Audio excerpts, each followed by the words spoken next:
काल से अधिक बलवान कोई नहीं है। अनेक प्रयत्न करने पर भी मनुष्यों की रक्षा नहीं की जा सकती है। ऐसे सुरक्षित स्थान में इस मनुष्य को विधि ने स्थापित किया कि चारों तरफ से द्वीप समुद्र, नीचे असुर कुमार और ऊपर वैमानिक देव, लेकिन प्रकृति की ऐसी व्यवस्था होने के बावजूद और इंद्र चक्रवर्ती आदि भी बहुत शक्तिशाली लोग भी भले ही मौजूद हों, तो भी इस जीव के आयु कर्म को एक दिन भी बढ़ाया नहीं जा सकता है। काल का उल्लंघन करने में कोई समर्थ नहीं है। और इसीलिए यहाँ ये कह रहे हैं कि यदि कोई अधिक बलवान दिखाई देता है इस जगत में तो वो काल ही है। काल से बलवान कोई नहीं है। पेज नंबर 71 पर आयु की स्थिति पूर्ण होने पर काल प्राण लेने का उद्यम करता है। काल कब प्राण लेता है? आयु की स्थिति पूरी होने पर। तब उससे बचने में कौन समर्थ है? यह बात आगामी छंद में कहते हैं। क्या कह रहे हैं? आयु की स्थिति यदि पूरी हो जाए तो फिर प्राण निकल जाएंगे। प्राणों के निकलने के पीछे यदि कोई कारण है तो वो कारण है आयु की स्थिति पूरी होना। आयु पूरी हो गई और प्राण निकल गए तो उससे बचाने में कौन समर्थ है कि आयु पूरी हो जाए फिर भी बच जाए? इसमें कोई समर्थ नहीं है दुनिया में। और ये बात इस आगामी छंद में कह रहे हैं। शिखरिणी छंद है।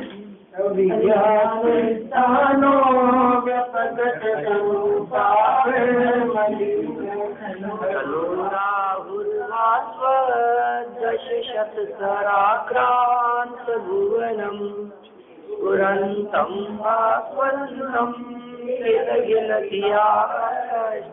कर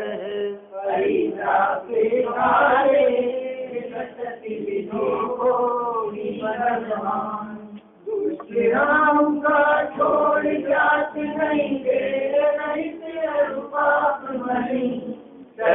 किरण रूपी कर से दिन कर व्यापक है सुभुवन दी। ये रविराम द्वारा जनित किया जाता काल प्राप्त होने पर विधि कौन दुष्ट रक्षा करता। देखिए अर्थ में क्या कहते हैं।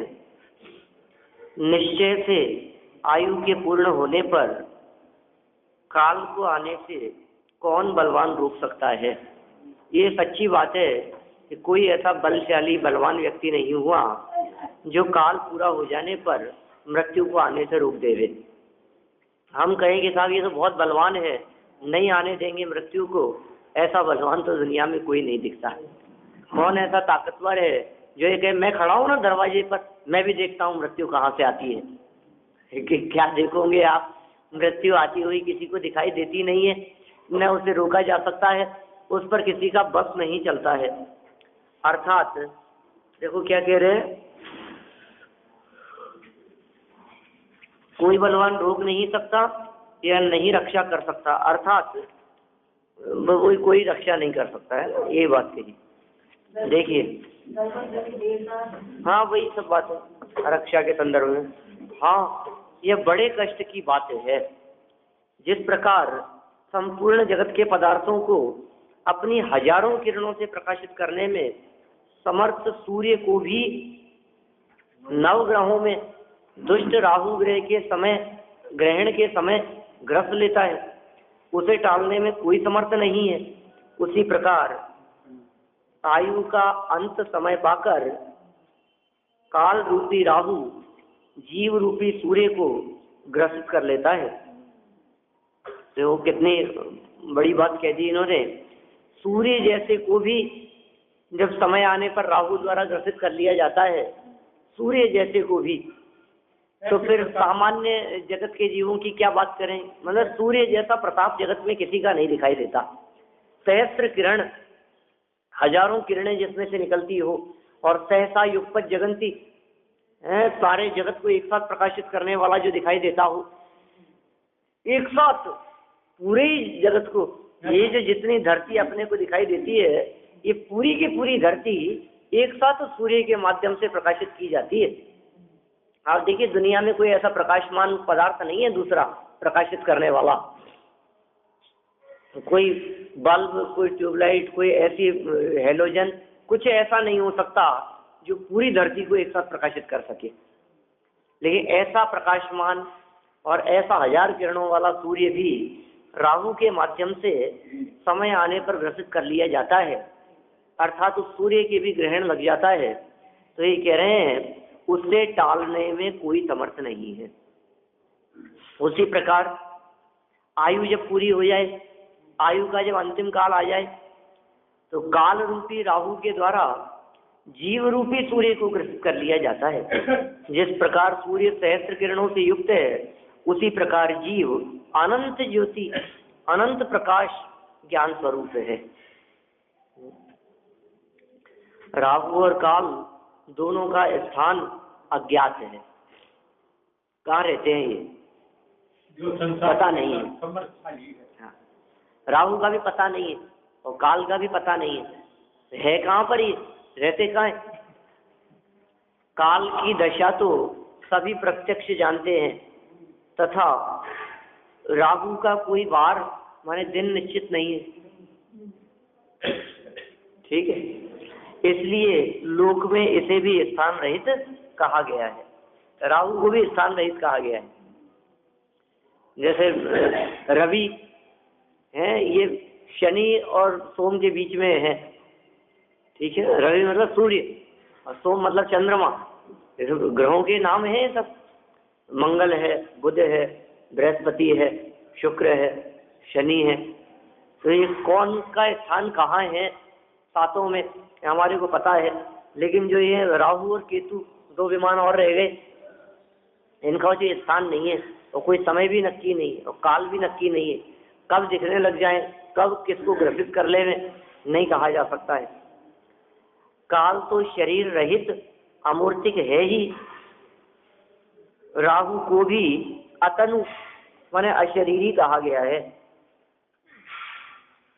जीवों को ग्रसने के कारण काल को पापी कहा जाता है, तथा जो पापी है वह मलिन है, और राहु को भी पाप ग्रह कहा जाता है। श्याम वर्ण होने से उसकी तुलना भी काल से की जाती है। जगत में ऐसी चर्चा चलती है। राहु कैसा, राहु और केतु के जो विमान है, ये विमान भी श्याम वर्ण वाले हैं, काले रंग के। तो सूर्य और चंद्रमा के नीचे से जब ये काले रंग के विमान निकलते हैं, तो ऐसा लगता है कि सूर्य और चंद्रमा को ग्रसित कर लिया गया। और पाप ग्रह है, ठीक है, पाप रूप है, इसलिए इनकी तुलना भी काल से की जाती है, काले होने के कारण। भावार्थ देखिए, काल द्रव्य जीवादि 6 द्रव्यों में से एक स्वतंत्र द्रव्य है, जो अपनी अमूर्तिक और जड़ सत्ता सहित लोक में विराजमान है। क्या कह रहे हैं, काल द्रव्य कैसा है? 6 द्रव्यों में से एक द्रव्य है काल द्रव्य। जीव, पुद्गल, धर्म, अधर्म, आकाश, काल, ये 6 द्रव्य हैं। इन 6 द्रव्यों में से जो छठा द्रव्य है वो है काल द्रव्य। स्वतंत्र द्रव्य है, अपनी अमूर्त और जड़ सत्ता सहित। काल अमूर्तिक है और जड़ भी है, अचेतन भी है, लोक में विराजमान है। वह किसी का हरता नहीं है। काल किसी को हरण कर लेने वाला हो ऐसा नहीं है। समय, पल, घड़ी आदि काल भी व्यवहार पर्याय, आदि काल की व्यवहार पर्याय है। जिस समय जिस जीव की शरीर में रहने की स्थिति पूर्ण हो जाती है, उसी समय वह वर्तमान देह से अन्य देह में गमन करता है। जिस समय इसकी आयु पूरी हो जाएगी, शरीर में रहने की स्थिति पूरी हो जाएगी, वर्तमान देह से रहित वर्तमान देह को छोड़ देगा और दूसरे देह में गमन करता है। इसलिए लोक में काल मारता है ऐसा कहा जाता है। वास्तव में काल कोई मारने वाला नहीं है। समय पूरा हो गया, चला गया, दूसरी जगह चला गया। यहाँ की शरीर में रहने की स्थिति पूरी हो गई और दूसरी जगह पर जाकर के उसने जन्म ले लिया। ये सारे प्रकरण काल यमराज संबंधी चल रहे हैं और इसमें कोई ऐसी बात नहीं है, क्योंकि अति विस्तार करने पर फिर कोई आगे पीछे की बातें आती हैं, है ना। हाँ, ऐसे काल द्वारा प्राणियों को मारने की विधि, ये बात पढ़ते हैं अपन आगे क्या कह रहे हैं कि काल किस प्रकार प्राणियों को मारता है। क्या ठीक है, काल किस स्थान में प्राणियों को किस तरह मारता है, यह बात आगामी चरण में कहते हैं। वसंतिल का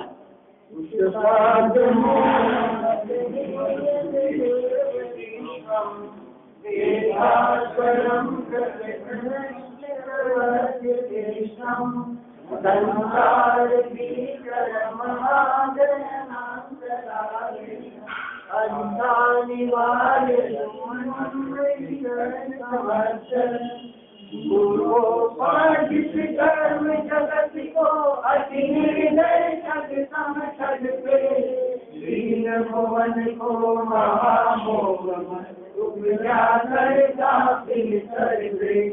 इस संसार भयानक वन में जीवों का इनका करे निवारण जग में इसमें है नाम।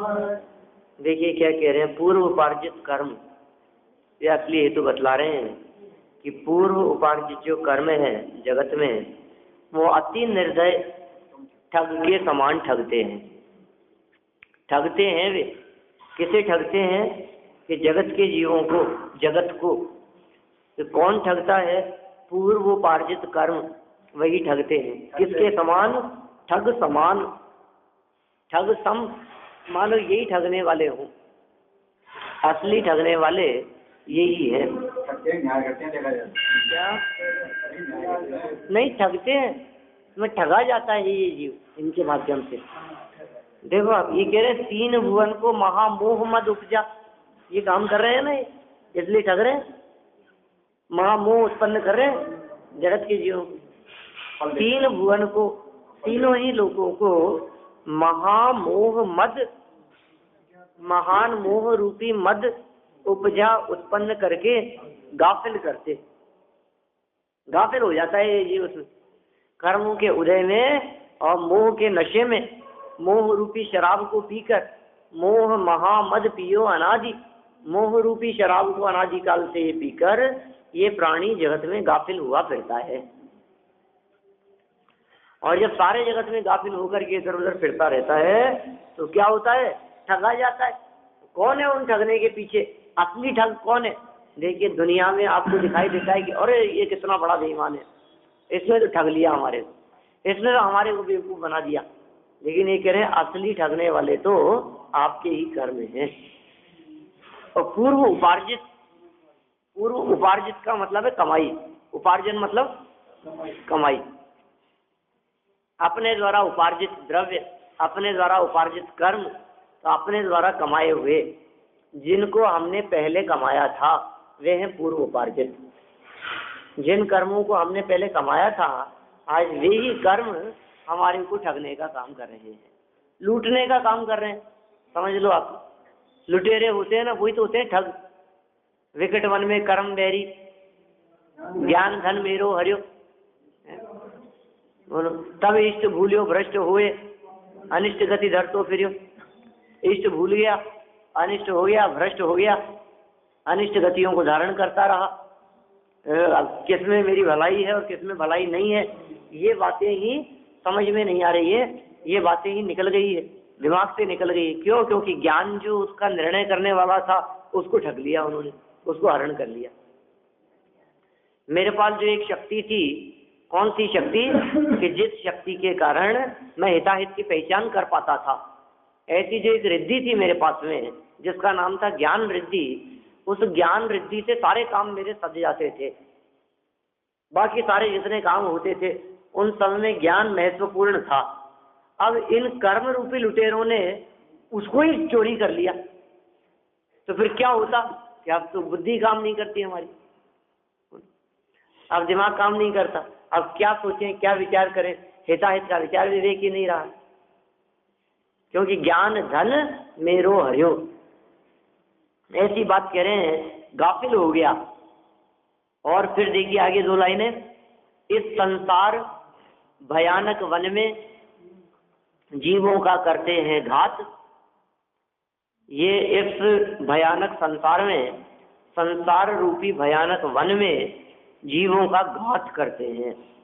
इनका करे निवारण जग में, किसमें है ऐसा सामर्थ्य, किसमें ऐसा सामर्थ्य है जो इसका निवारण कर सके इस जगत में। अर्थ देखिए, निर्दयी ठग के समान। निर्दयी ठग कैसा होता है? ठग रहा है और निर्दयी इसलिए कह दिया कि दूसरे को कितनी तकलीफ होगी इस बात का उसे विचार नहीं है। मैं बेवकूफ तो बना रहा हूं, लेकिन मेरे बेवकूफ बनाने से सामने वाले व्यक्ति को कितनी बड़ी समस्या और मुसीबत का सामना करना पड़ेगा, इसका उसे बिल्कुल भी विचार नहीं है। दूसरे के प्रति हृदय में रंच मात्र भी करुणा का परिणाम नहीं है। इसलिए कहा निर्दयी ठग के समान। कौन है निर्दयी ठग?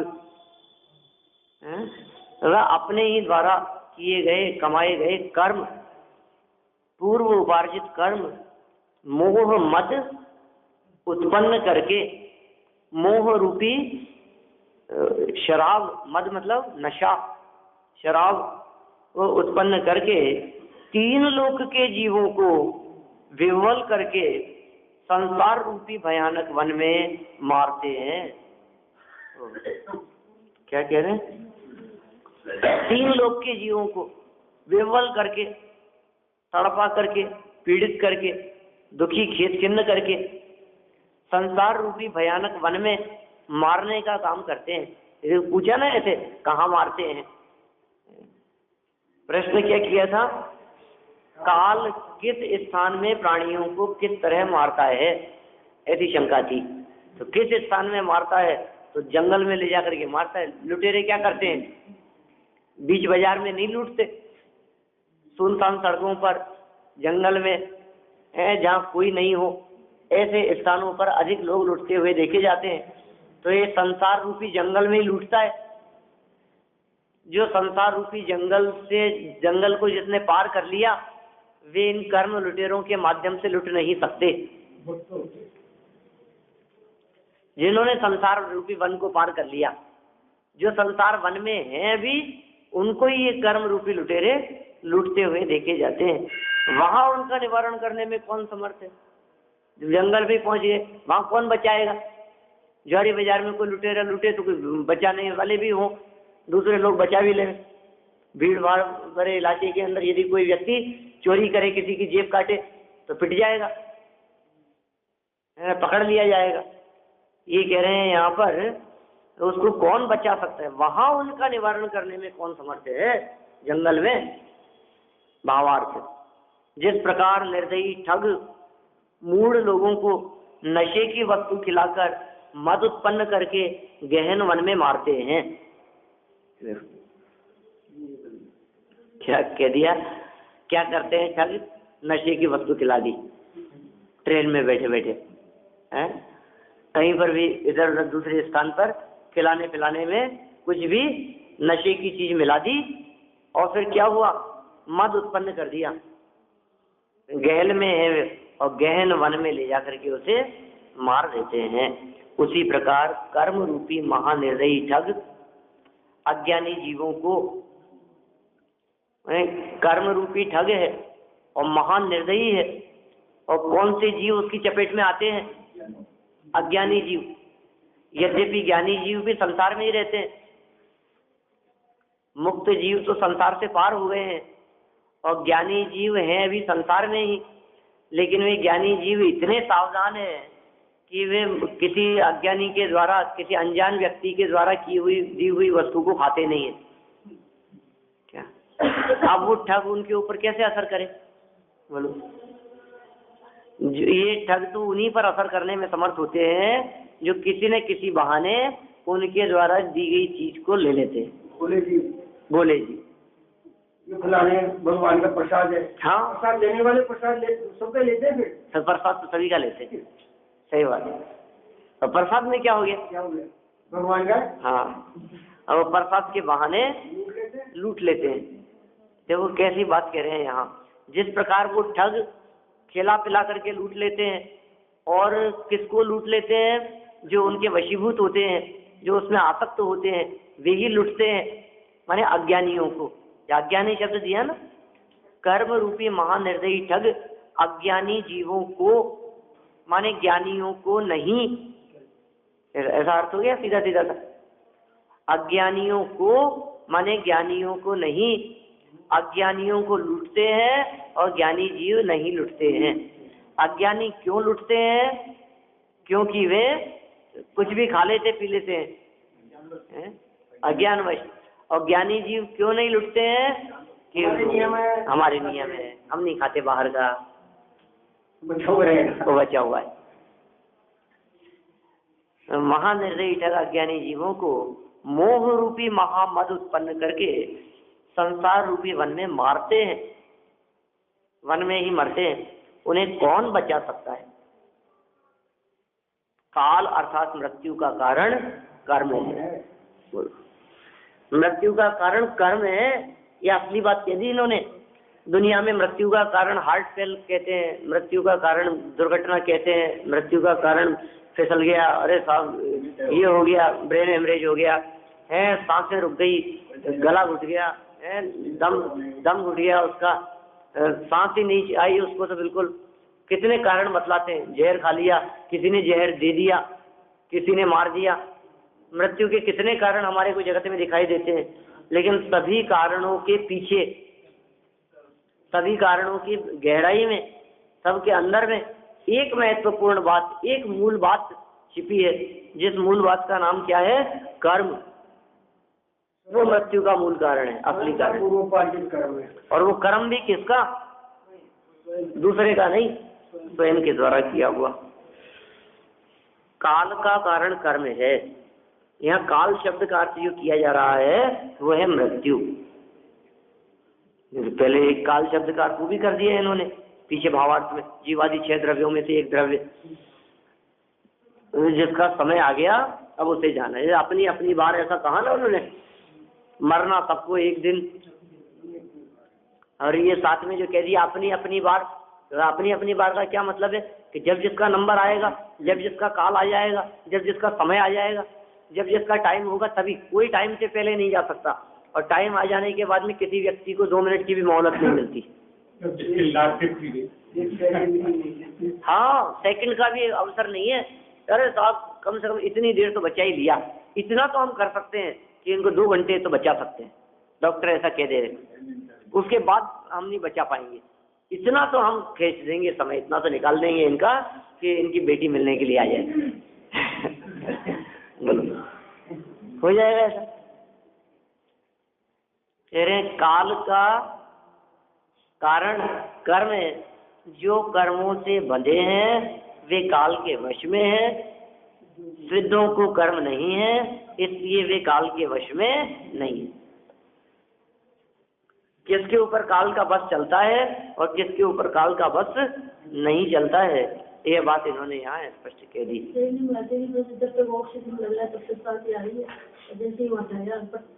तो हटाती का ही कोई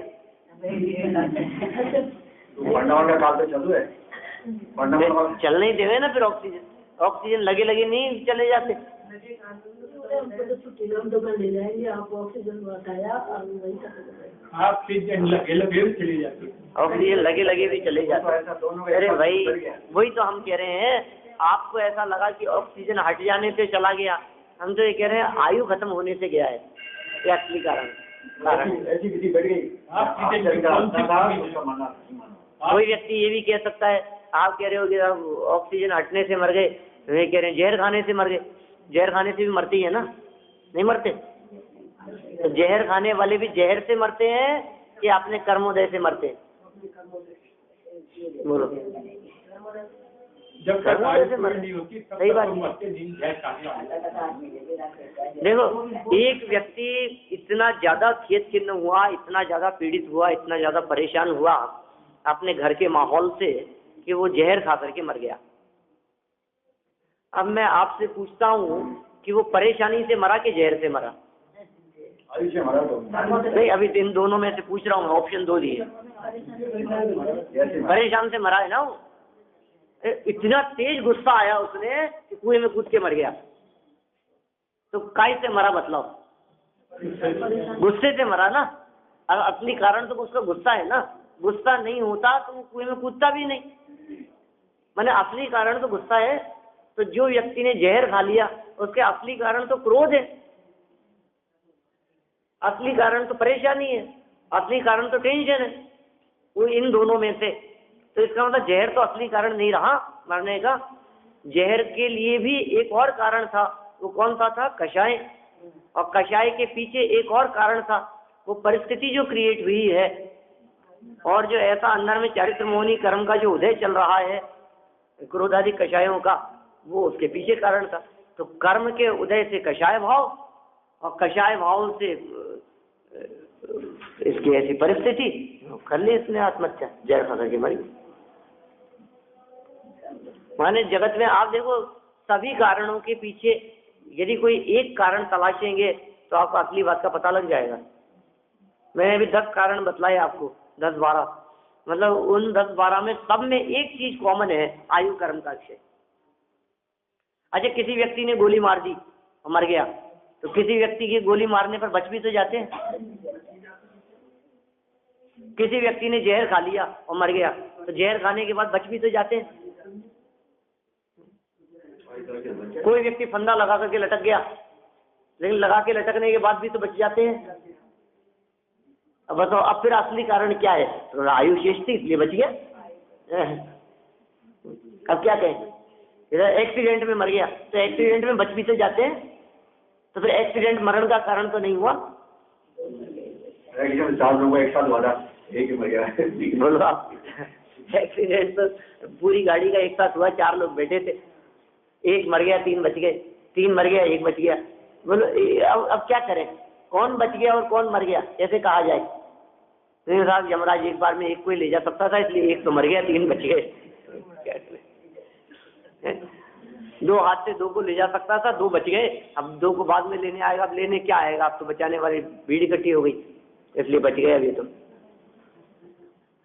ऐसा कुछ नहीं है भाई, सीधी सी बात है कि बचाने वाला भी कोई नहीं है और मारने वाला भी दूसरा कोई नहीं है। स्वयं ही अपने आयु कर्म से मरता है और स्वयं ही अपना आयु कर्म पूरा हो जाने पर चला जाता है।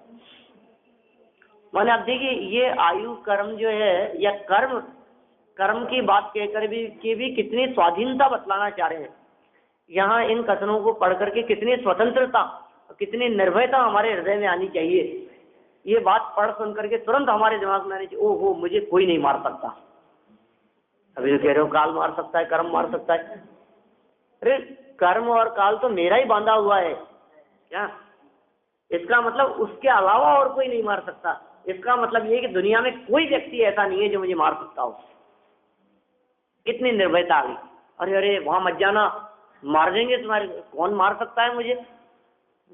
दुनिया में कोई व्यक्ति मुझे, देखो कैसे मारने की चर्चा करते हुए भी निर्भयता दिखा रहे हैं, मारने की चर्चा करते हुए भी सुरक्षा दिखा रहे हैं।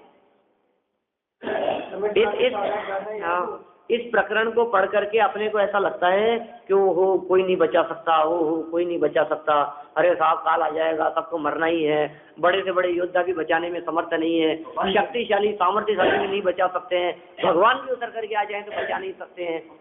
अरे हम ये कह रहे हैं, इसी बात को ऐसे समझ लो कि भगवान भी उतर करके आ जाए तो मार नहीं सकते। उल्टा लगा लो ना आप उस बात को। जब हमने समझा कोई नहीं बचा सकता, कोई नहीं बचा सकता, आगे हमने कोई नहीं मार सकता, कोई नहीं मार सकता, भगवान क्या बचेगी? वस्तुस्थिति यही व्यवस्था ऐसी है, भगवान क्या है? कौन मार सकता है हमारे को? माने जब हमने सारे कारणों की चर्चा करके सब में एक बात कह दी, आयु पूरी होगी तो मरेगा और आयु बची होगी तो बचा रहेगा। अब फिर किस बात का खतरा है? अब किस बात का डर है? बतलाओ, बोलो किस किस चीज से डरे हम? कि डरने की बात ही नहीं है, आयु शेष होती है तो बचते ही हैं, उन्हें मारने में कोई समर्थ नहीं होता। निज आयु क्षय से मरण हो, ये बात जानवर ने कही। तो मार कैसे सकोगे जो आयु हार सकते नहीं? कोई व्यक्ति कहे मैं तुझे जान से मार दूंगा, कैसे मार देगा भाई? तो मेरी आयु को हरण कर सकता है? तेरे अधीन है क्या? जो व्यक्ति मेरी आयु को हरण करने में समर्थ हो सके वो मुझे मारने में समर्थ हो सकता है, लेकिन कोई मेरी आयु का हरण नहीं कर सकता, इसलिए कोई मुझे मार भी नहीं सकता। भी सकते हो, दोनों बातें। निज आयु क्षय से मरण हो, यह बात जिनवर ने कही, वे मार कैसे सकेंगे जब आयु हर सकते नहीं। तो बोलो वे कैसे मार सकेंगे हमारे को जब वे हमारी आयु का ही हरण नहीं कर सकते? तो मैंने आचार्य कुंद स्वामी की जो गाथाएं हैं, ये कितनी मार्मिक गाथाएं कह दी उन्होंने। वे मार कैसे सकेंगे मेरे को? तुम जो डर रहे हो वो मार ही नहीं सकते, डरने की बात ही नहीं है। अरे नहीं साहब, मार के आगे भूत भागते हैं तो कहते हैं मारेंगे तो सही, तो मर ही जाऊंगा मैं, तो गोली लगेगी तो बच जाऊंगा। ऐसा भी कोई होता है क्या कि आयु कर्म से ही बचता हो? हम आपको ये बात कहते हैं कि आप आयु की इतनी बात कर रहे हैं, हमें ये बता दो, हम ट्रेन की पटरी पर ट्रेन के सामने जाकर के खड़े हो जाएंगे और ये कहेंगे साहब आयु होगी तो बच जाएंगे, तो बचेगा कि नहीं? बोलो बाबूजी।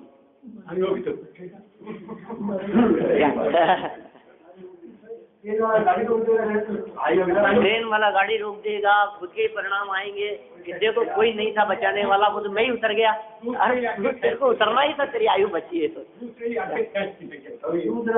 बोलो कैसे स्थिति? दूसरा बचा लेगा, खुद बच जाएगा और खुद खड़ा है। मैं भी देखता हूँ, देखो आप कह रहे हो ना आयु होगी तो बचेगा, मैं भी देखता हूँ आज कैसे बचता हूँ। और ट्रेन बराबर तक आई और खुद ही उतर गया, देखो मैं ही उतरा ना, मर ही जाता मैं तो। अरे तो कैसे मर जाता? तेरी आयु शेष है तो मर नहीं सकता है। सही बात है, आगे तक की पूरी व्यवस्थाएं सही कर दें, सारी व्यवस्थाएं सब कनेक्ट है, एक दूसरे से लिंक है। आगे माने जन्म मरण आदि के जो प्रसंग हैं ये बनते रहते हैं, इस तरह की परिस्थितियां चलती रहती है। ये देखिए इन्होंने अंतिम लाइन देख लीजिए एक बार वापस, क्या कह रहे हैं? काल का कारण कर्म है, ये बात हुई। माने काल का ब्रैकेट में शब्द दे दिया मृत्यु, तो अपन काल का कारण कर्म है ये नहीं पढ़ करके सीधा बात करें अपन मृत्यु का कारण कर्म है। मृत्यु कर्म के कारण से, कौन से कर्म के कारण? उसमें भी एक स्पेसिफिक बिल्कुल एक कर्म है जिसका नाम है आयु कर्म, उससे ही है। जो कर्मों से बंधे हैं वे काल के वश में है। काल के वश में कौन है? जो जीव कर्मों से बंधे हुए हैं। मैंने हम सब बंधे हुए हैं, जीव हैं, इसलिए हम सब काल के वश में हैं, उस कर्म के वश में हैं। और जो सिद्ध भगवान है जिनके कर्म ही नहीं है, जो कर्मों से ही मुक्त हो गए हैं, सिद्ध परमात्मा, आयु कर्म पर जिन्होंने विजय प्राप्त कर ली है, इसलिए वे काल के वश भी नहीं है। और जो काल के वश नहीं है उन्हें मृत्यु भी नहीं आती है। इसलिए सिद्ध परमात्मा कभी नहीं मरते। एक बार जिन्हें सिद्ध दशा की प्राप्ति हो जाती है वे सदा सदा काल के लिए उस सिद्ध दशा में ही मौजूद रहते हैं, विराजमान रहते हैं। और संसार दशा में रहते हुए तो इस जीव का मरण अवश्यम भावी है। अब ये कौन आता है यहाँ लेने के लिए, जाता कैसे है, एक क्षेत्र से दूसरे क्षेत्र में कैसे चले जाता है, कैसे विहार करता है, आकस्मिक आगमन यमराज का, ऐसी चर्चा इन्होंने आगे की है। कल पढ़ लेंगे अपन इस प्रकरण को आगे।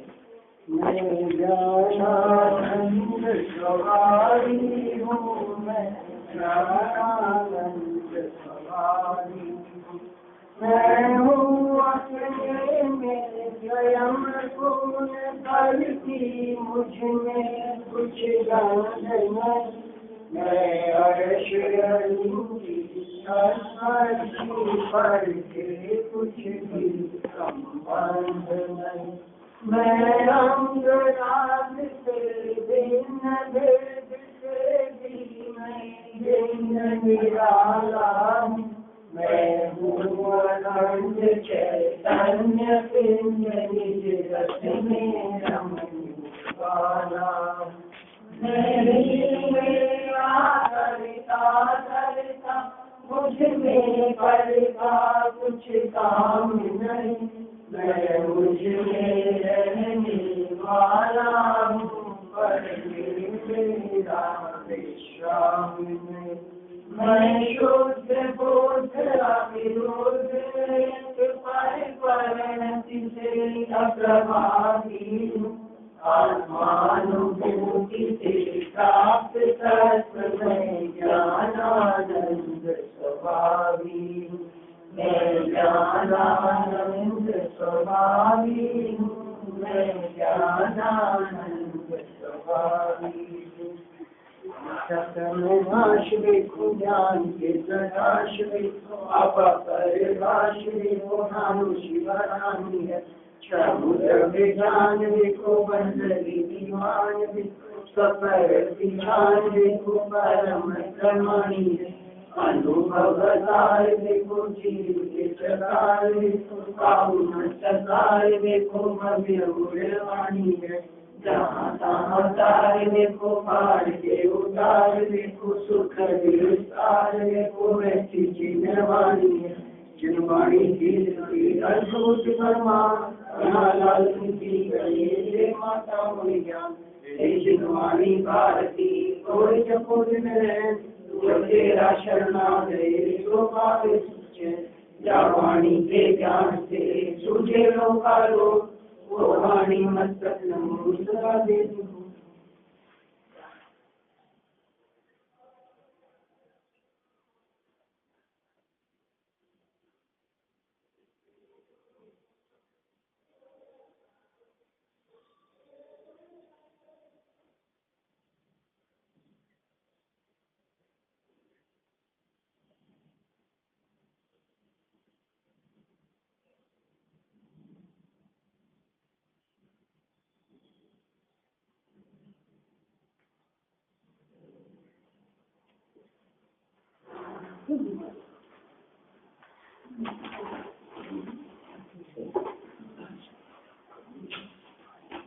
शांति वाली माता की